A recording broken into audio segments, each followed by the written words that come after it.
This video isn't really going to be comparing MCU Namor to comic Namor, mainly because I just don't really know much about comic Namor, and this video is only going to be about them both being mutants. Also, I'll refer to the movie version as Namor, as it's pronounced in the movie, and the comic one as Namor, because I don't really want to keep saying MCU Namor or comic Namor. The X-Men should be getting their debut in the Marvel Cinematic Universe in the next short years, but the mutants themselves seem to already be in it, as there was a little reference in the Ms. Marvel show and with Namor supposedly being a mutant. In the Marvel Universe, a mutant is a human being born with a gene called the X gene, a result of an experiment that the Celestials conducted on humans supposedly thousands of years ago. Namor and Namor are incredibly different from each other. Namor is an Atlantean-human hybrid with an Atlantean mother and a human father. He received the X gene from his father's side, resulting in the wings on his ankles.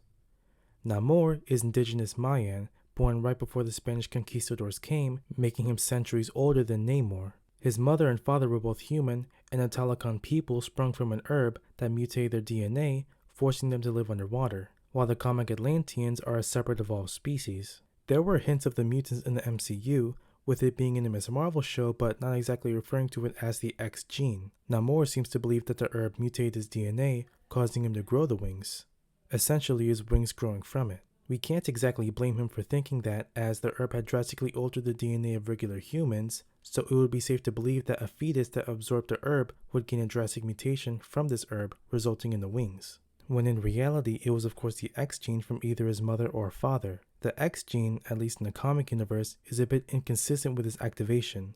Sometimes a person can be born with it and go their whole life without activating it, lying dormant. A lot of times it can be activated through puberty, high amounts of stress, just randomly activating on its own, or being prevalent from birth. This herb literally changed their DNA from regular humans to needing to breathe water to survive, having their skin turn blue when it comes into contact with air, and drastically altered their physiology with enhanced strength and senses. So this kind of mutation would have put Namor as a fetus through so much stress trying to absorb the herb and mutate that it would theoretically activate the X gene and give him his wings. But of course the X gene isn't discovered at this time, at least not yet. By definition, yeah, he is a mutant. The fact that he's so different from the other Talokan people is by definition a mutation. Him being centuries old, still in his prime, his skin not changing color when he comes out of the water, him being able to breathe both air and water, yeah, he is a mutant.